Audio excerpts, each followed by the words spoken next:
Bueno, muchas bendiciones. En el día de hoy vamos a ver el aspecto jurídico más importante que encontramos en las Escrituras. Recordemos que Dios en su creación y en su diseño nos puso en un entorno jurídico, es decir, donde hay un abogado, un juez, un veredicto, una fianza, y todo va determinado de acuerdo a su justicia y a una ley establecida. Y sabemos que pronto todos tendremos que comparecer ante el tribunal, delante del juez. Vamos a dejar juntamente con este video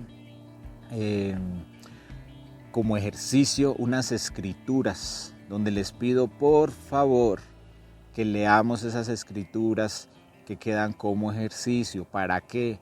Para que verifiquemos que lo que compartimos en estos cortos videos sea conforme a las escrituras, para que aprendamos de las escrituras, que es lo más importante. Y vamos a mirar el aspecto jurídico que ocurrió en la muerte de nuestro Señor Jesucristo. El Señor Jesucristo fue una persona que logró vivir sin pecado.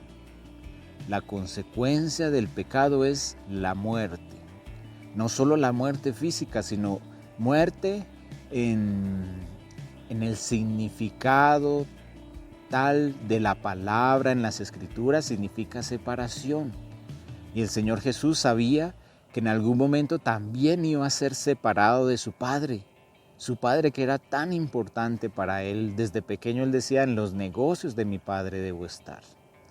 No hablo por mi propia cuenta, decía él, sino las palabras de mi Padre. ¿Sí?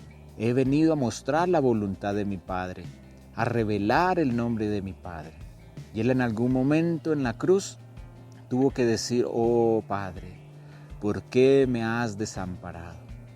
Muerte también significa la separación de Dios, y Dios representa todo lo bueno, todo lo bueno. La palabra dice en términos generales para todos nosotros que la voluntad de Dios es agradable y es perfecta, y que Él tiene pensamientos para nosotros, pensamientos de bien y no de mal. Entonces Dios representa todo lo bueno, y les aseguro que no querríamos nosotros estar separados de Dios, donde Él representa todo lo bueno. Separados es la misma palabra muerte que nosotros encontramos. Entonces, infringir la ley, que es lo que se le llama pecado en las Escrituras, infringir la ley que Dios ha establecido, eso es la consecuencia de separarse de Dios. Dios nos ha trazado un camino donde nos muestra a través de su ley lo que es bueno y lo que es malo. Y cuando nosotros infringimos esa ley, como consecuencia final, vamos a encontrar una separación de Dios, que es lo que no queremos. Y de acuerdo a nuestra naturaleza caída, Dios ya se había dado cuenta que en el juicio, porque todos vamos para un juicio, no íbamos a salir bien librados. Entonces vamos a ver en estos pocos minutos cuál fue el sistema que Dios creó para que nosotros fuéramos protegidos al momento del juicio, al momento de estar delante del juez. ¿Sí? Y vamos a ver lo siguiente. Cuando nosotros estemos delante del juez, existe una figura jurídica que nos puede liberar. Y esa figura es la figura de la fianza. Cuando a nosotros se nos va a declarar culpables y se nos va a dar una condena, existe una opción de una fianza. Cuando se paga una fianza, se puede salir bajo libertad a causa de la fianza que se pague.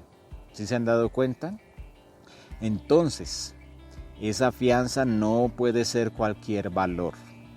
Esa fianza el juez la permite y esa fianza el juez la establece de acuerdo a los delitos que se hayan cometido, de acuerdo a la infracción de la ley que se haya hecho. Entonces, esa fianza, nosotros como pecadores, esa fianza debe ser equivalente a los pecados que se hicieron. Entonces, eso en primera instancia. Ahora miremos lo segundo. El Señor Jesús es el que va a presentar esa fianza. Nuestro Señor Jesucristo no cometió pecado.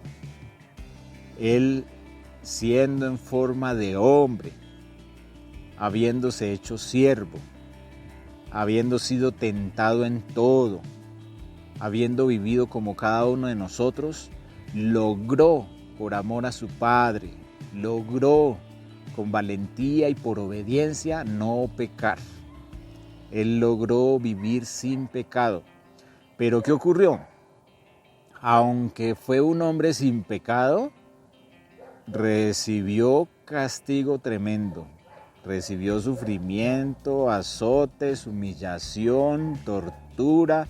Murió en la cruz como un maldito, porque escrito está: maldito todo aquel que fuere colgado de un madero, en un lugar de maldición, en un lugar donde solamente están los pecadores. Ahí tuvo que estar nuestro Señor Jesucristo.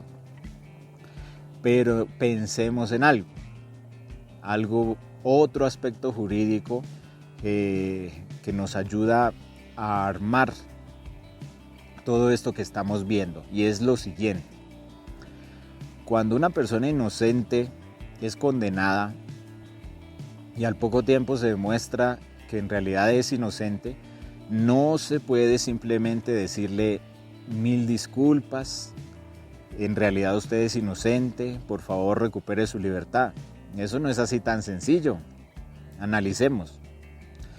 Esa persona debe recibir una indemnización para cubrir todos los daños directos, indirectos, colaterales, y la indemnización debe también ser equivalente al daño que recibió, ¿sí? Entonces el Señor Jesús sufrió un daño como si hubiera sido el peor pecador, ¿sí? Pero Él no tenía por qué sufrir la muerte, ¿sí? Entonces esa indemnización que merece el Señor Jesús por haber sufrido lo que no tenía que sufrir, dice que murió el justo por los injustos, esa indemnización Él la recibe como equivalente a esa condena de pecador, ¿sí? Por lo cual esa indemnización Él la puede presentar en un juicio de un pecador y va a cubrir el precio. Es decir, ya cuando usted o yo estemos en ese juicio y estemos esperando un veredicto, todas las cosas que hayamos hecho van a estar delante del juez. En ese momento vamos a presentar una fianza, porque nosotros vamos a salir culpables y la fianza es lo que nos salva de salir culpables, ¿sí? La fianza es lo que nos salva de la condenación. Si no hubiera fianza, salimos condenados, se lo aseguro, usted y yo. Entonces en ese momento se presenta una fianza. ¿Y cómo hace nuestro Señor Jesucristo para que esa fianza sea efectiva a favor de nosotros? Pues Él dice: yo pagué por él, yo pagué por esta persona es pecadora y yo tengo el precio para pagar de un pecador, equivalente a un pecador, porque yo fui torturado, fui humillado y tuve que sufrir la muerte, y la muerte solamente es para los pecadores, y tuve que ser separado de mi Padre. Es un precio que yo tengo y he de recibir una indemnización, y esa indemnización yo la pongo a favor de todas las personas que crean en mí, porque ese precio que se pagó en la cruz y en la tortura antes de la cruz, todo ese precio, y en la muerte después de la cruz, todo ese precio es suficiente para las personas que crean en el Señor Jesús. La fianza va a ser presentada a precio de sangre. Va a ser presentada por el Señor Jesús. Y Él le va a decir al juez: yo no tuve por qué haber sufrido tanto. Yo no tuve por qué haber muerto. Entonces todo lo que hice lo presento a favor de Él. Porque Él sí es pecador. Esta persona que está en el juicio sí es pecadora. Y sí merece la condenación, y tendría que pagar por sus pecados, pero yo pago por esta persona, y yo pago el precio de un pecador, porque esta persona es pecadora. Entonces, amados y amadas del Señor, espero que hoy nos quede un poquito claro de cuáles son los aspectos jurídicos en los cuales el Señor nos puso, ¿sí? Hay un aspecto, ya para terminar, hay un aspecto que es muy general y es externo a este juicio, y es el siguiente. La palabra nos enseña que por un hombre todos fuimos constituidos pecadores, lo cual yo confieso que años atrás a mí me parecía lo más injusto, y yo no entendía, y yo le reclamaba a Dios que por qué por el pecado de Adán y Eva, sobre todo de Adán, teníamos que todos ser constituidos pecadores. Yo le decía al Señor: ¿yo qué tengo que ver con ellos? ¿Yo por qué tengo que pagar por ellos? ¿Yo por qué tengo que recibir cierta responsabilidad por lo que hicieron esas personas hace miles de años, que yo ni siquiera sé cómo eran ni nada de eso? Entonces analicen, el Señor permitió que por un solo hombre, es decir, por Adán, todos fuéramos constituidos pecadores, ¿sí? A causa de que nuestra naturaleza se corrompió y adquirimos una naturaleza caída con tendencia al pecado, y eso quedó en nuestra genética. Así somos. Y el Señor permitió que la balanza de la justicia, imagínese usted la balanza de la justicia, en el momento en que ese pecado fue transferido a todo el mundo, a todo el planeta, la balanza de la justicia se inclinó completamente. Se inclinó una parte bien abajo y la otra parte bien arriba, y quedó esta balanza de la justicia desequilibrada. Sí, esto fue lo que ocurrió. Pero esto hacía parte de una estrategia muy hermosa de parte de Dios. ¿Por qué? Primero que todo, porque Dios iba a proteger a las personas que honestamente se acercaran a Él y honestamente quisieran hacer lo bueno. A pesar de la naturaleza caída, Él los iba a ayudar. Pero ¿qué era lo emocionante? ¿Cómo se podía equilibrar esa balanza de la justicia? Pues que si así como por un hombre todos fuimos constituidos pecadores, entonces también por un hombre todos fuéramos declarados justificados. Entonces es algo precioso, ¿sí? Porque podemos nosotros imaginarnos al maligno, por ejemplo, al maligno, sí, reclamándole a Dios, diciéndole: oiga, pero ¿cómo así que por un hombre usted va a salvar a todos los que crean en Él y esa salvación está para toda la humanidad? Eso es injusto. Un solo hombre no tiene tanto para pagar por todos. Entonces, supongo que Dios le va a decir, sí es justo. Porque así como se permitió que por un solo hombre toda la humanidad fuera declinada hacia el pecado, que en ese caso el maligno ahí sí no protesta. En ese caso el maligno antes feliz. Entonces, así como por un hombre toda la humanidad fue declinada hacia el pecado, entonces también por un hombre. Entonces todos fueran vivificados, todos fueran justificados. Entonces qué precioso, porque ya el maligno no puede reclamar, ni nadie puede reclamar, porque todo está en términos de justicia. Entonces la balanza ya no está declinada, sino se ha restablecido la justicia. Y por obras de uno que sí lo logró, ¿sí? No por obras nuestras. Solamente debemos darnos cuenta de ese amor del Señor y de ese sistema que Él estableció para protegernos en el juicio. Porque la indemnización que merece el Señor Jesús es equivalente a la de un pecador, a la de un maldito, que después fue declarado inocente. Y la indemnización, es decir, la fianza que nosotros necesitamos para no ser condenados en ese juicio, debe ser equivalente a nuestros pecados. Y nosotros no tenemos cómo pagar eso. Pero el Señor Jesús dice, yo pagué de la misma manera que paga un pecador, un maldito. Y se demostró mi inocencia y me dieron una recompensa equivalente a la muerte que tuve.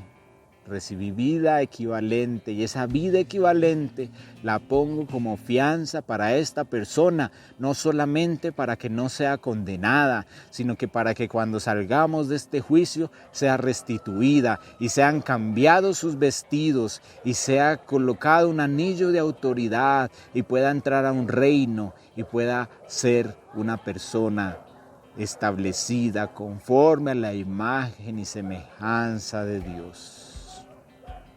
Y no sufrirá muerte, es decir, no sufrirá separación de Dios. ¿Sí se han dado cuenta ese detalle tan interesante? Que los muertos en Cristo, las Escrituras los llaman no muertos, sino como los que duermen, porque Dios es un Dios de vivos y no de muertos. Entonces los que mueren en cuerpo físico simplemente han dormido, porque ellos no conocerán la muerte, es decir, no estarán separados del Señor. Y el Señor los resucitará. El Señor lo demostró. El Señor lo demostró. ¿Recuerdan lo que vimos en la primera clase, en el primer compartir? La base de toda la fe es la resurrección de Cristo. Dice que Dios dio fe a todos, habiendo levantado a su Hijo de los muertos. Y el Señor Jesús enseñó, yo soy el pan de vida, no como el maná que comieron en el desierto vuestros padres y luego murieron. No, yo soy el pan vivo que descendió del cielo. El que come mi carne y bebe mi sangre, éste tiene vida eterna, y yo lo resucitaré en el día postrero.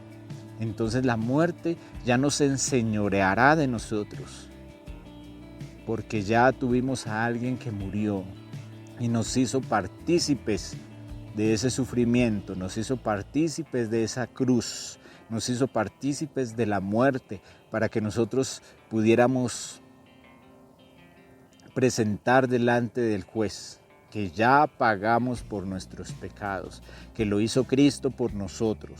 Al hacerlo Cristo por nosotros, es como si nosotros hubiéramos participado con Él.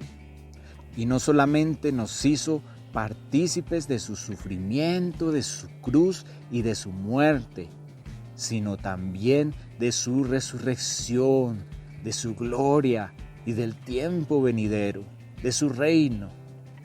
de todo lo que Dios ha dispuesto en el corazón para nosotros. Entonces es algo maravilloso. Que el Señor les continúe bendiciendo. Ahí les dejo para que reflexionemos y ya saben, todas las dudas, todas las inquietudes, por favor, escribámoslas y compartámoslas y miremos juntos todos los aspectos que el Señor ha puesto delante de nosotros en este tiempo en el cual nos encontramos. Muchas bendiciones. Gracias y paz.